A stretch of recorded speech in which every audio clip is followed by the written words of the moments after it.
aí, abaixa aí, ó. O celular que fez. Bora. Rocha.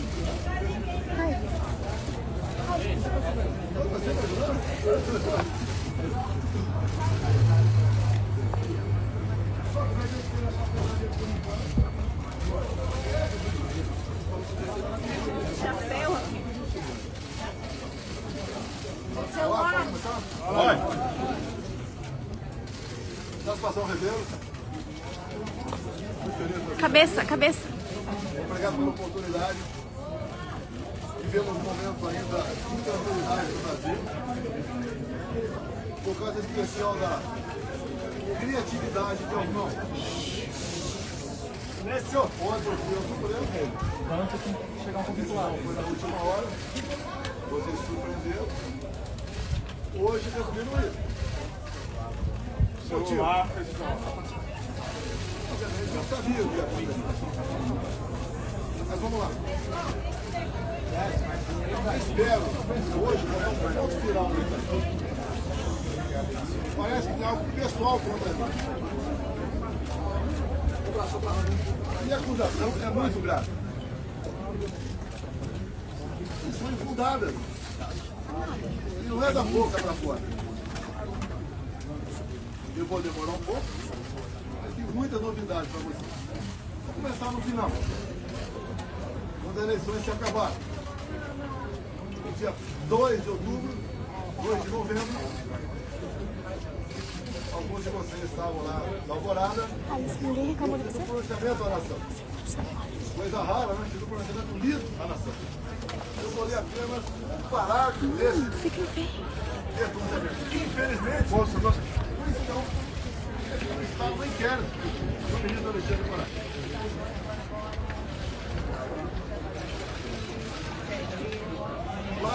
Terceiro parágrafo, bem curtinho. As manifestações pacíficas sempre serão bem-vindas, mas os nossos métodos não podem ser os da esquerda, que sempre prejudicaram a população, como invasão de propriedade, destruição de patrimônio, cerceamento do direito de ir e vir. Ato contínuo, começamos a transição. Alguns dias depois desse pronunciamento, os caminhoneiros começaram a obstruir vias pelo Brasil. Eu fiz um vídeo pedindo para que eles se desmobilizassem. Abaixa. Eu não tinha intenção de não parar o Brasil, criar um caos, ou estava pensando em outra coisa. Eles cumpriram esse pedido meu. Durante a transição, produzida pelo senador Ciro Nogueira, tive um encontro no começo de dezembro com Alvorada, com o escolhido futuro ministro da Defesa, José Múcio. Ele foi pedir um apoio para mim, para que tivesse mais acesso aos respectivos ministérios. No dia seguinte, ele foi atendido com tudo. Voltou depois, entrou em contato conosco e pediu que eu nomeasse os comandantes militares indicados pelo presidente eleito Lula da Silva. Foi o que eu fiz. Em dezembro, nomeamos 2 comandantes. O outro saiu mais no final. Atendi ao presidente Lula. Se tivesse qualquer ideia de força, não deixaria os comandantes do Lula assumir. 30 de dezembro de 22, o dia que eu viajei para os Estados Unidos. Mas, antes de viajar, eu fiz uma live que, lamentavelmente, não estão nos inquéritos do senhor Alexandre de Moraes. Como hoje eu vi na mídia, já que ele estava lá, a advogada reclamando de um vídeo que ele botou, mostrando a parte mais agressiva, vamos assim dizer, do quebra-quebra. E quando se fala em quebra-quebra, o próprio Zé Múcio, há pouco tempo, no programa Roda Viva, falou que o que aconteceu de 8 de janeiro não foi golpe. Como o ex-presidente Temer falou a mesma coisa. Como o ex-ministro Jobim também falou. Depois ele voltou atrás. Celular, câmera. E na verdade, o resumo que eles falaram é o seguinte: golpe tem povo, mas tem tropa, tem armas e tem liderança. Um ano de investigação, não descobriram quem porventura seria esse líder. Eu vi entre ontem e assisti hoje o senhor Alexandre de Moraes falar que 500 pessoas aproximadamente assinaram não persecução penal, um acordo. Cabeça, E pessoal. ele disse, o senhor Alexandre de Moraes, Cabeça. que no acordo essas pessoas admitiam que estavam indo para um golpe. 500 pessoas se programando para um golpe e ninguém sabia. Também, esse depoimento, esse acordo, ninguém cita o meu nome. 500 pessoas, ninguém cita o meu nome.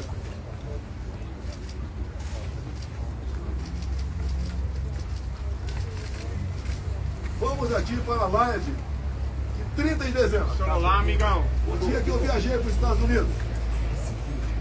Um pedacinho bem curto aqui. Mas, lamentavelmente, as imagens não estão no inquérito do Alexandre de Moraes. Ele bota o que ele quer lá. Por isso, seus inquéritos são secretos ou confidenciais. A live. E repito, em nenhum momento fui procurado para fazer nada de errado. Violentando, seja o que for. Eu entendo que fiz a minha parte. Estou fazendo até agora a minha parte. Hoje são 30 de dezembro. Até hoje eu fiz a minha parte dentro das 4 linhas. Não vamos achar que o mundo vai acabar dia 1º de janeiro. Vamos por tudo ou nada. Não! Não tem tudo ou nada. Inteligência. Mostrar que somos diferentes dos outros. Nós respeitamos as normas, as leis, a Constituição. Nós sabemos dar valor à liberdade. Talvez isso seja o de mais Cabeça, importante. fotógrafo. Mas o pessoal deve perguntar: por que está de defesa? Mostra um pouquinho, vídeo Record. Lá atrás foi discutido estado de sítio. Você deve se lembrar, na matéria do Gringão, que passou para a Folha de São Paulo, áudios. Um dos áudios dizia: carregue no 42. Eles estavam na dúvida do que me acusar. Estavam na dúvida. Ele achou naquele momento que era melhor falar que queria dar um golpe usando o artigo 142 da Constituição. E agora, entre ontem e hoje, palavras do ministro relator, ficou convencionado por ele, está de defesa. E o decreto estava pronto para assinar. Seria então, se eu assinasse, o início do golpe. Segundo o ministro relator, configurou-se o golpe a partir desse momento.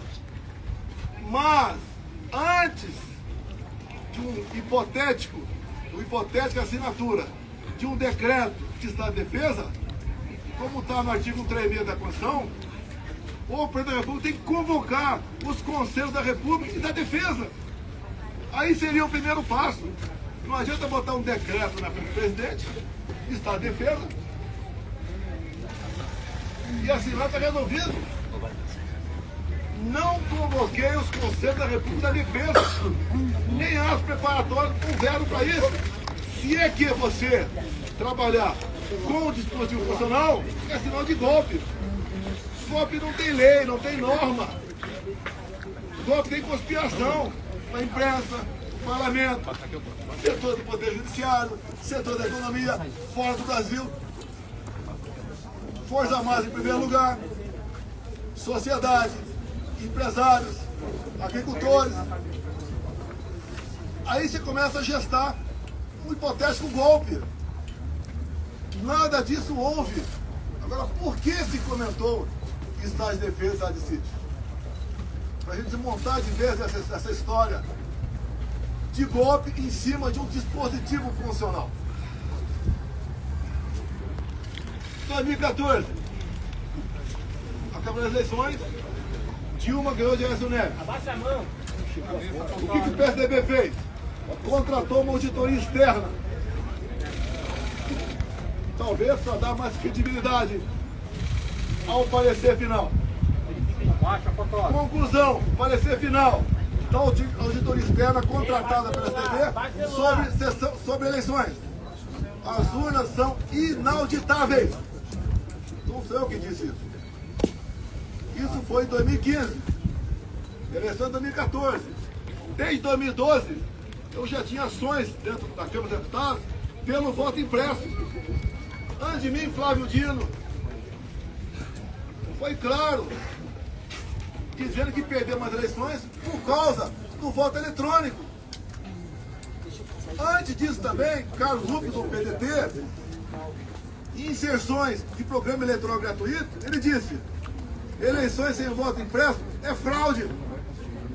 E foi ele que entrou com ação contra mim no TSE. Outros 10, 12 falavam a mesma coisa. Eu não era sozinho, eu estava sozinho na defesa do voto impresso.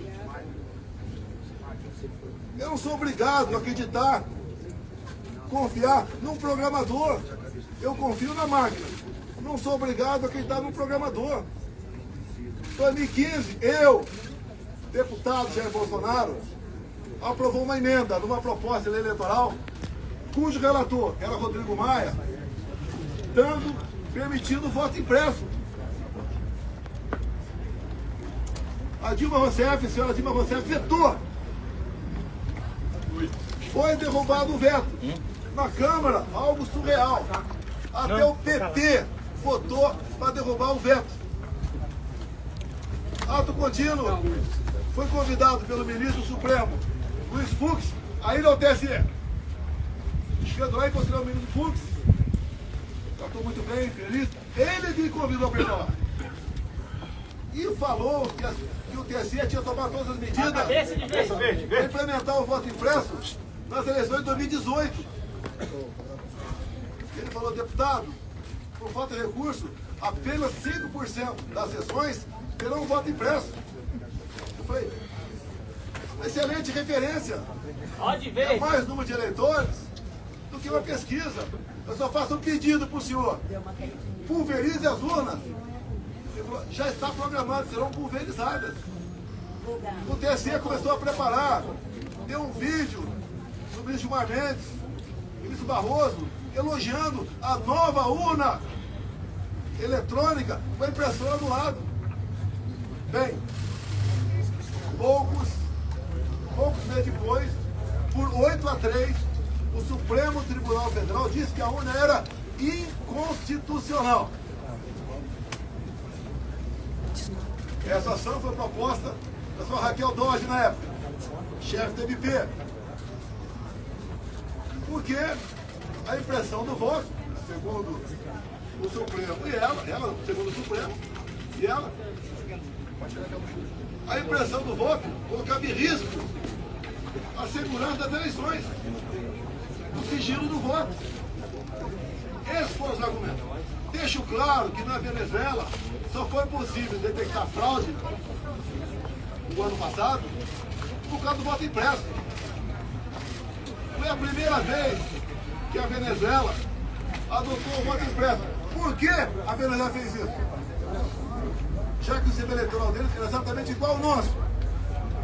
Porque houve um momento que o governo Biden queria comprar petróleo da Venezuela. E não podia comprar o petróleo sem nada em troca. Então foi feito um acordo, o governo Biden dos Estados Unidos, o governo Maduro da Venezuela e oposição. E impuseram então um voto impresso. E foi testado a primeira vez, em dezembro do ano retrasado, na Venezuela, um referendo.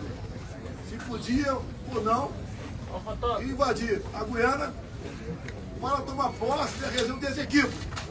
E depois que apareceu o petróleo, a Guiana ficou um país cobiçado. E o Maduro, quando foi votar, o referendo falou, aqui você vota sim, sim, sim, sim, papelzinho, não é igual outro país, é papelzinho dentro da urna. E o Maduro aceitou por que o voto impresso? Já que ele teve problema com a Maria Corina ou com o Capriles, os maiores adversários dele naquele momento. O que ele fez? Tornou o outro, Maria Corina e Capriles, inelegíveis por 15 anos. Com a acusação, atos antidemocráticos. Subiram no carro do som e criticaram o governo Maduro. Isso passou a ser ato antidemocrático. Começa a lembrar um pouquinho do Brasil ou não? As duas oposições mais fortes, fora da ficha eleitoral, o Maduro pensou que fosse entrar em campo e ganhar por WO. A Maria Corina organizou seu partido, organizou bases, fez movimento por toda a Venezuela, muito parecido com o meu aqui, onde a multidão ia atrás. 300 mil mortes em São Paulo, milhares de pessoas por todo o Brasil. Tiveram as eleições. A Maria Corina se organizou, vou entrar em detalhe aqui, se organizou. Quando começou a apuração, chegando na casa de 70%, o que o Maduro fez? Suspendeu. E logo depois, se autodeclarou eleito presidente da Venezuela, ou melhor, reeleito. Mas a oposição tinha boletim de urna, tinha atas. E essa questão se alastrou fora da Venezuela. Chegou-se à conclusão, então, que tinha havido fraude por parte do Maduro. E tinha que encerrar as eleições por ali, caso contrário, ia dar a vitória do Edmundo, o candidato da Maria Corina. E daí para frente vocês sabem a história. O governo brasileiro, o PT reconheceu a vitória do Maduro. O governo brasileiro, Lula da Silva já, não quis reconhecer. Houve um entreveiro entre ambos. O Maduro falou em certo momento, a sua justiça eleitoral reconheceu você vitorioso aí. A minha reconheceu aqui. Fique quieto, eu vou falar. Palavra do Maduro. O voto impresso é um direito. Como a contagem pública de votos tem que ser feita. A Alemanha não aceitou o voto igual ao nosso. Presidente, sobre a decisão de hoje... Não, desculpa aqui. Eu não vou respeitar você. Não vou te atender. Depois fica aberto lá. Então, o voto impresso, mais de 400 deputados derrubaram o veto em 2016 para 2017. Se você não levantar, acabou. Eles estavam atacando a democracia, quem votou para derrubar o veto, atentaram contra o Estado Democrático de Direito. Agora vamos a um ponto nevrálgico aqui sobre o voto impresso. Quando acabaram as minhas eleições, a última agora, em 22, o meu partido peticionou o TSE. No dia seguinte, o ministro-presidente do TSE, Alexandre Moraes, não aceitou, mandou o arquivo e nos deu uma multa de 22 milhões de reais. Alguém já viu um advogado ser multado por aí? Por peticionar alguém do Poder Judiciário? Se ele tivesse recorrido, a multa poderia passar para 200 milhões. Ou até mesmo, quem sabe, caçar o registro. Então, não tínhamos como discutir dentro da eleitoral essa questão. Vamos voltar um pouquinho para 2018. Vamos voltar para 22. 2018. Eu ganhei o segundo turno. Uma churrada de votos, seja facada. Mas, 2 dias depois do segundo turno de 2018, chegou um papel no TSE, bem fundamentado, dizendo que tinha havido fraude. O que o TSE fez na pessoa da ministra Rosa Weber, presidente? Oficiou a Polícia Federal e foi aberto um inquérito. Opa! Para investigar a eleição de Jair Bolsonaro, ganhador, tem inquérito. para pular de cá, quando eu perco, quando o Lula ganha, não pode nem petição. E foi aberto o inquérito, que alguns de vocês já ouviram falar sobre ele. Inquérito 1361 de novembro de 2018, para apurar fraude. E foi dada uma atenção muito especial, por determinação da presidente, para resolver rápido a questão de fraude. Estava na cara que tinha havido fraude. Para me tirar e botar o Haddad. O inquérito começou a voar, na mesma velocidade dessa ação contra mim. Porque o Haddad tinha que assumir. Eu fiquei sabendo desse inquérito em 21.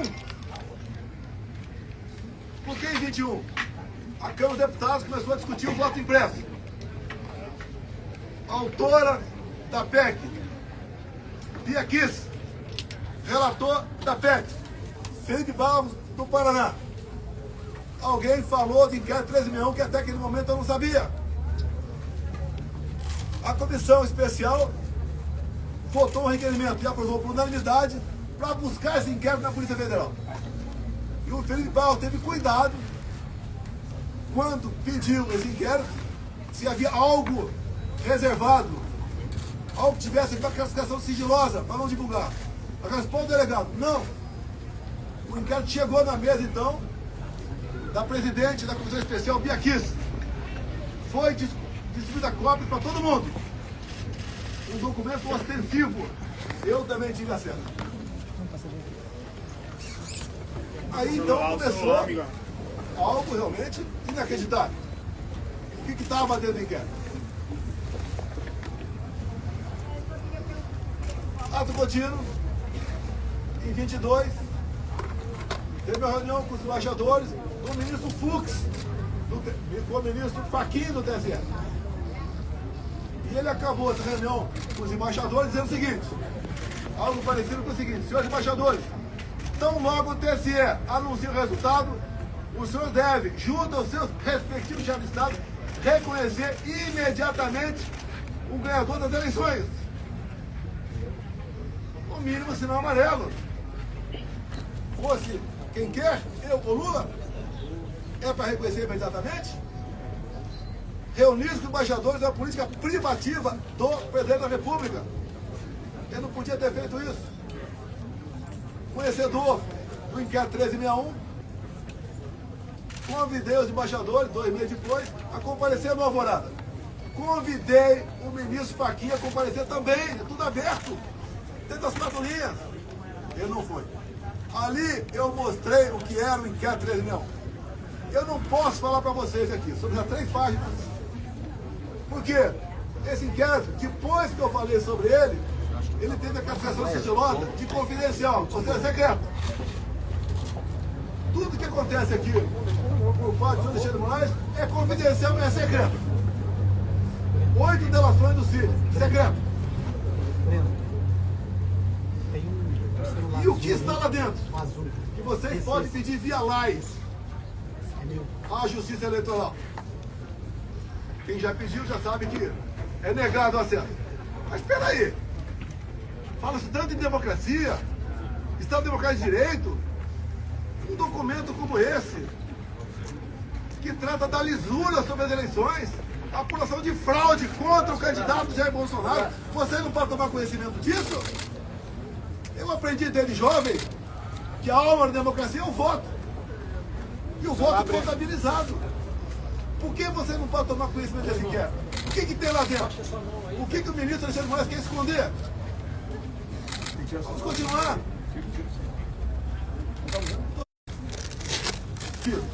Da forma tão incisiva como o ministro Alexandre de Moraes conduz, ou se conduz, tem algo esquisito por aí.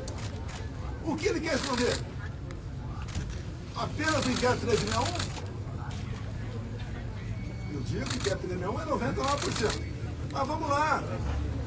Houve interferência no TSE nas eleições de 22 ou não? Não vamos falar em fraude, possível fraude aqui. Esqueçam. 100% confiável. As urnas. Vamos abrir o inquérito 1361. durante as eleições de 22. O TSE influenciou, jogou pesado contra eu e a favor do candidato Lula. Eu não pude mostrar imagens do Lula defendendo o aborto. Eu não pude mostrar imagens do Lula falando que o pobre coitado rouba um celular para tomar uma cervejinha. Eu não pude mostrar imagens do 7 de setembro. Silêncio, por favor. Imagens do enterro da Rainha Elizabeth. De parte do meu discurso na ONU. O Lula ao lado de ditadores. Eu não podia mostrar nada. Eu não pude mostrar a imagem do Lula com o gorro CPX na cabeça. Que eu reuni com embaixadores aqui. Ele foi no Morro do Alemão, se reuniu com líderes comunitários que só são eleitos com apoio do tráfico. Eu não pude mostrar nada. Na reta final, 1,5 milhão de inserções da rádio foram negados. Nordeste especial, a grande parte lá, não apareceu. E como fomos reclamar, ainda fomos advertidos. Culpado a nós. Assim se comportou o sistema eleitoral. E mais ainda, mais grave, a diferença foram 2 milhões de votos. Olha o papel, 2 milhões de votos. O TSE fez uma campanha massiva para que jovens de 16, 17 anos retirassem seu título. Essa faixa etária, 75% vota na esquerda. Mais de 4 milhões de jovens retiraram o título. Só aí dá uma diferença a mais, por cada 2 milhões de votos. Mas uma lei eleitoral, para ter eficácia, ela tem que ser sancionada um ano antes das eleições. As resoluções, 6 meses antes, entre o primeiro e o segundo turno. Moça de 22, houve a resolução do TSE. Era para censurar. Até a ministra Carmen Lúcia falou o quê? Olha, eu sou contra a censura, mas um momento aqui especialíssimo. Vou votar sim. E o Alexandre de Moraes aprovou uma resolução entre o primeiro e o segundo turno, proibida por lei, com mais força ainda. A justiça eleitoral foi para cima do pessoal da direita, desmonetizando páginas, derrubando páginas, prendendo gente, fizeram barbaridade contra a minha pessoa. A justiça eleitoral se comportou corretamente, dado que eu falei aqui, sim ou não? Eu que sou golpista? Eu que sou golpista? Esses 2 vídeos aqui estão nos autos do inquérito.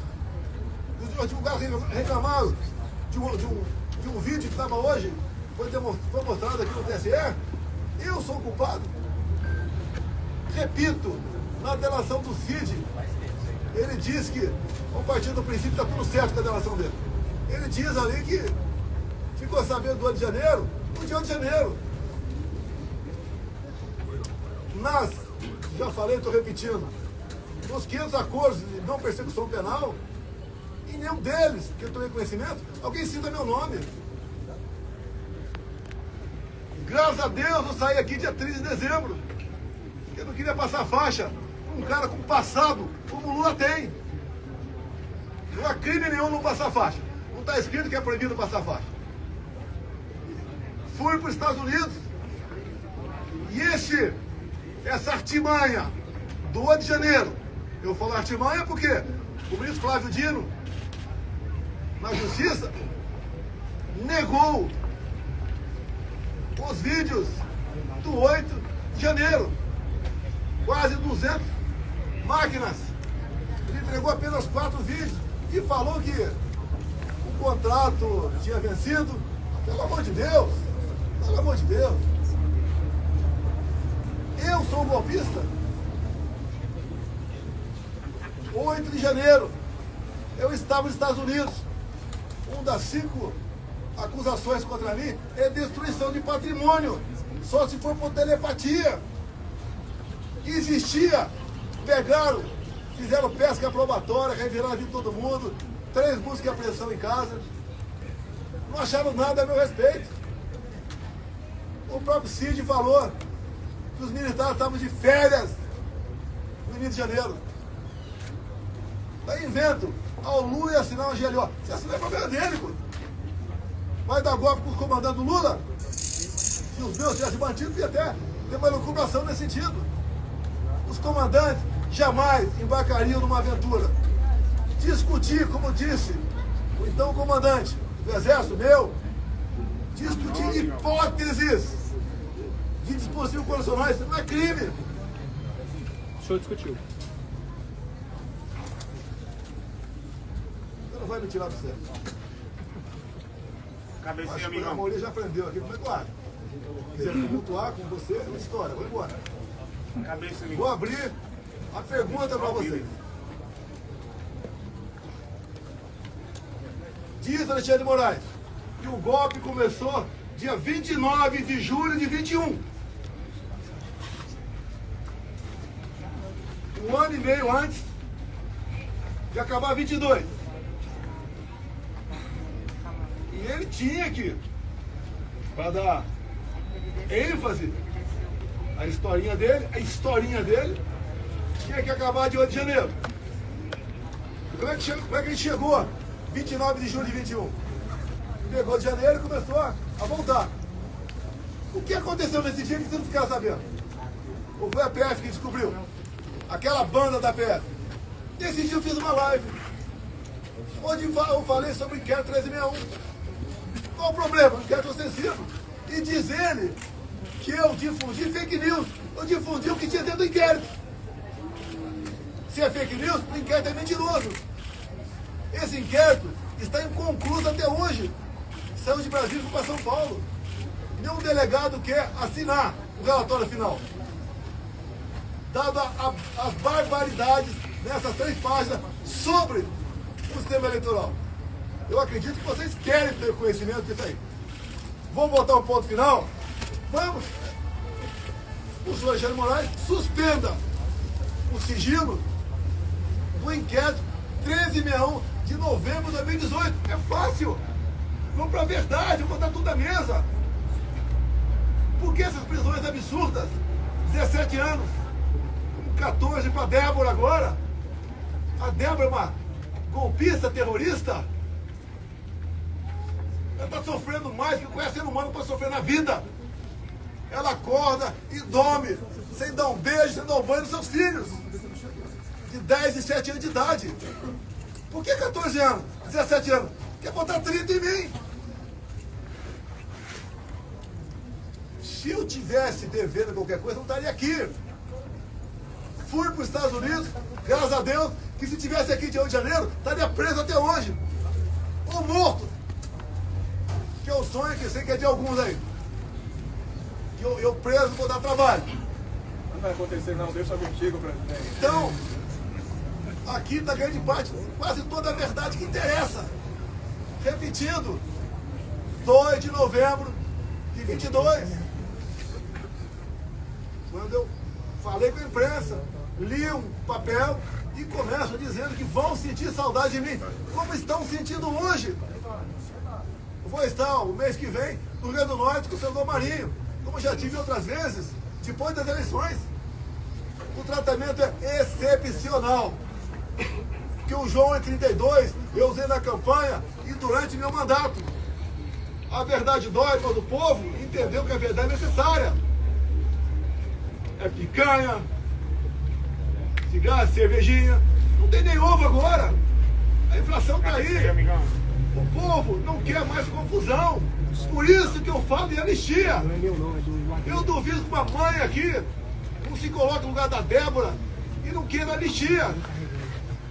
Não é encontrar nenhuma arma aqui. Eu estou sendo acusado junto com essas pessoas que foram presas.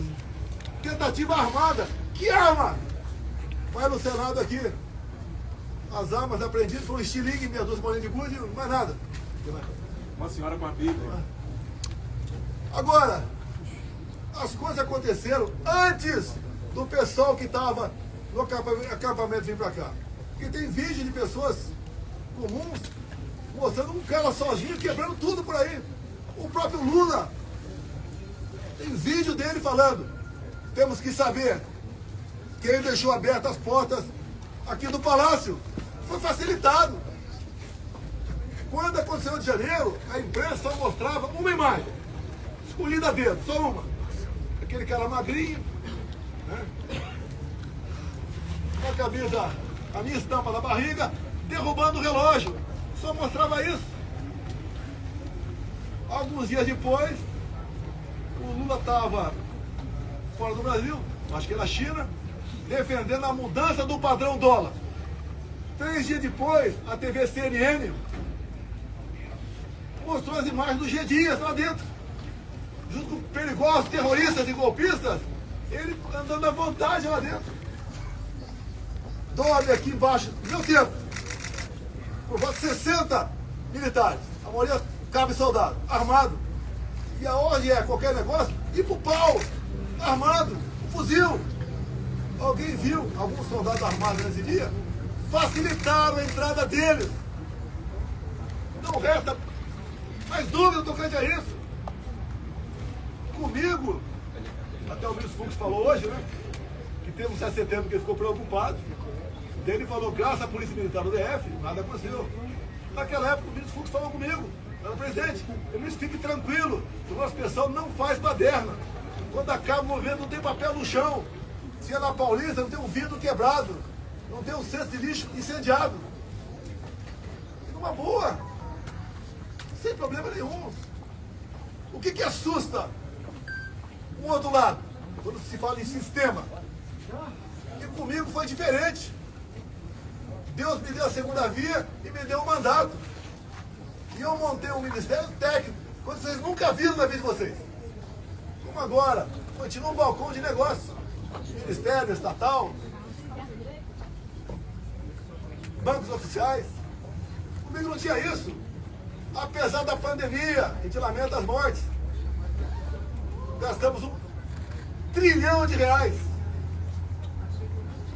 Reflexo da guerra. Terminamos 22, saldo de 54 bilhões. Negociei com a Arthur Lira aqui, votação de um projeto, para a gente poder zerar impostos federais de combustíveis. E zeramos.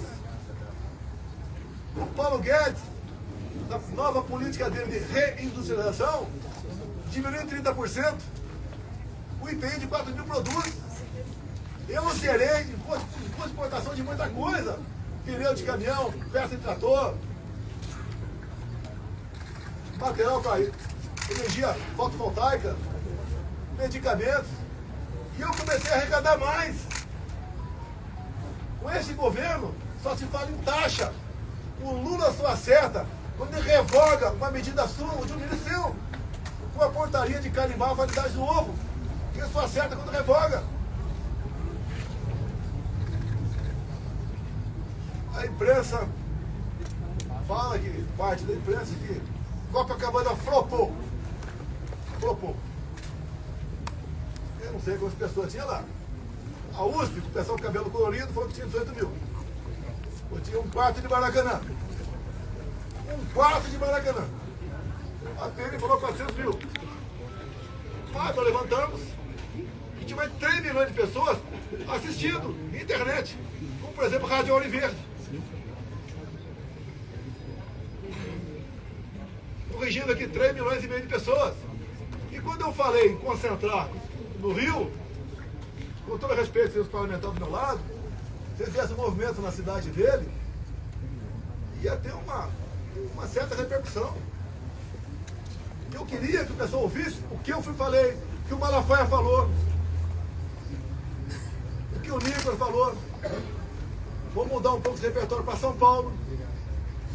Vamos ver se a Damares fala. A Michele volta para lá, porque ela estava em convalescença. Agora, dia 30, agora, vai ter um movimento da esquerda. Estou até promovendo. O movimento da esquerda em Santa Paulista. Qual é a pauta?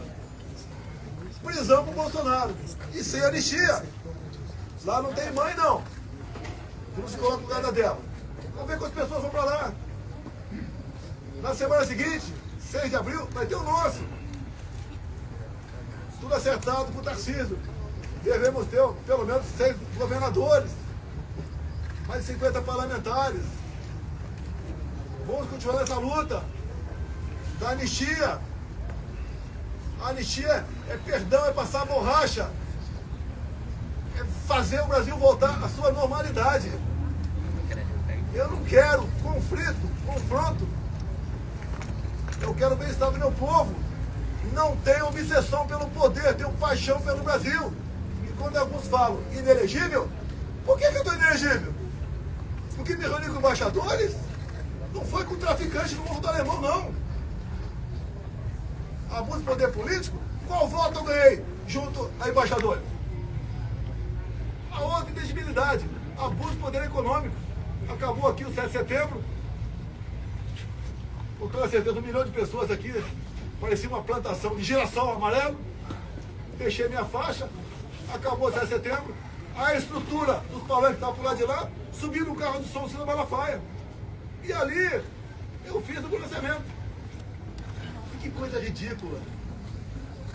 Por ocasião da votação da minha elegibilidade, o ministro Alexandre de Moraes, falando, inclusive, ele fez um coro de imbrochável, imbrochável. O que é isso? Eu falei para o cara que estava lá embaixo, tem uma medalha ali, não foi no microfone. E se tivesse falado, qual o problema? Agora está um grito aí, quando qualquer lugar que eu vou, chip, chip, chip. Qual o problema? Qual o problema? Alguém viu corrupção com estatal comigo? Acabaram com os Correios. Viu o rombo do Banco do Brasil? Como é que era, por exemplo, Ponte de Santos? Dava prejuízo anual de 500 milhões. O Tarcísio assumiu o ministério. Passou a dar lucro de 500 milhões. Para onde ia esse 1 bilhão de reais? Ia para o bolso de alguém. Que obviamente começou a trabalhar contra mim. Perdeu 1 bilhão por ano. Você vai lá em Itaipu Binacional. Era conhecida apenas como uma empresa que gerava energia. Quando o Gelson Luna assumiu, ele ligou para mim, ficou abismado. O tamanho da corrupção lá dentro. Eu falei, mas como é que isso nunca veio à tona? Ah, porque ó, Itaipu Binacional, por ser binacional, não é auditada pelo TCU. Podia meter o braço até o sovaco e roubar. Nós tapamos esse rombo. Junto com o ministro Saxida, foi a reta final. O que nós fizemos? Reduzimos 40% em 45% o preço da tarifa em dólar. E mais, começamos, concluímos a segunda ponte com o Paraguai. Não é uma pinguela, não. Uma ponte de 470 metros de vão. Está 2 anos faltando a cabeceira. Começamos a terceira ponte em Porto Mutinho, para a Bioceânica. Alongamos em 600 metros o aeroporto de Foz do Iguaçu. Levou água para o Nordeste. Vamos terminar Itaipu aqui. Atendi o governador Ratinho, asfaltando em 43 quilômetros. Também a pedido do Felipe Barros. Asfaltamos a Trancoedeira, 43 quilômetros. Atendemos, com pequenas obras de infra, mais de 50 municípios. O então secretário da Pesca, Jorge Seifo, começou a tratativa com o Paraguai, para nós praticarmos a piscicultura no Lago de Foz. A previsão era aumentar em 20% a produção de pescado no Brasil. Faltou o último passo. E mesmo do nosso lado, tinha que ter autorização do Paraguai. Mais um exemplo do estatal, que deixar de meter a mão nela. Os bancos do Brasil, Caixa Econômica, BNDES, aquela diretoria era um partido, ou um grupo que trabalhava lá. Não pelo banco, para si. Eu tive uma vez uma pessoa muito importante, né? Foi me visitar e tinha um problema no Banco do Brasil.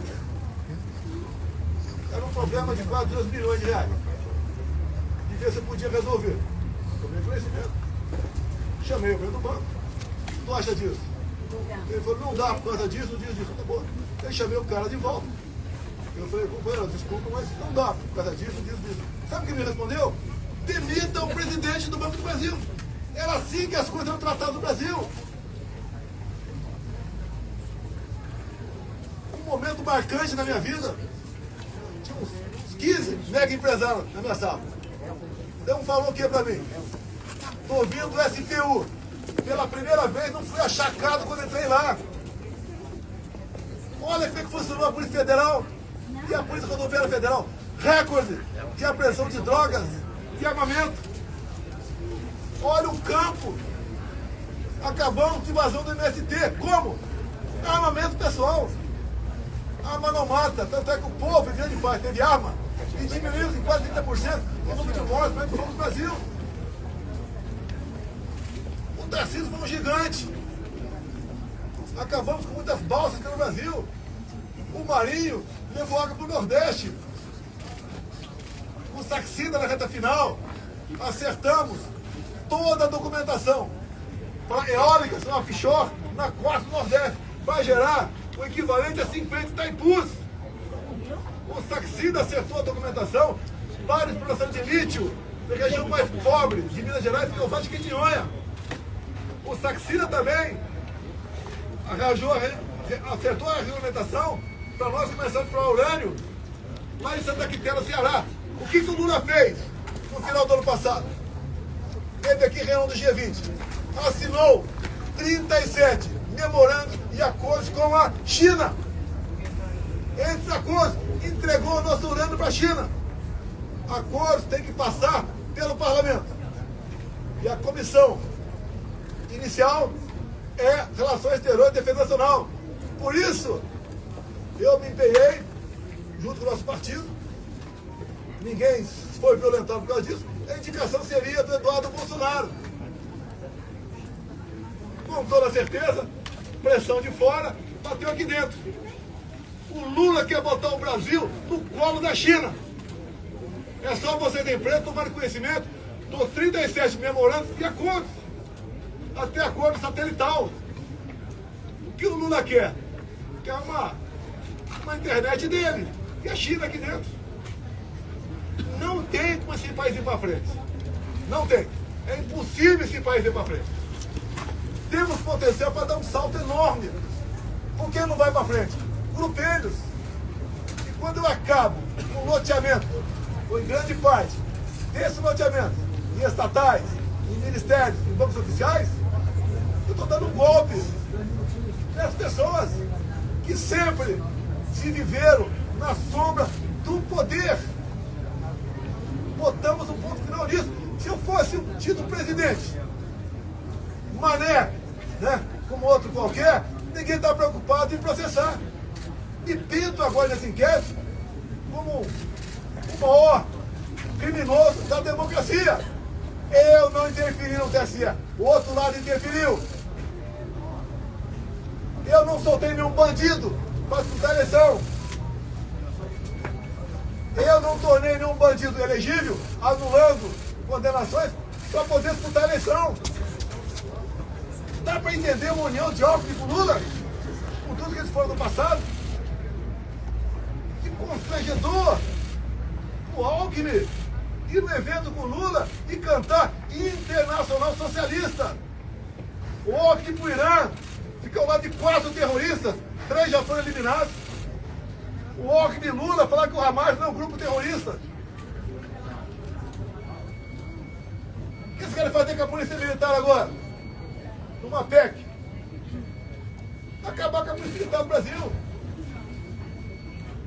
Presidente, Não tem nada para dar acesso de país. Estou encerrando, abrindo para algumas perguntas. dia 7 de dezembro. Pessoal, obrigado.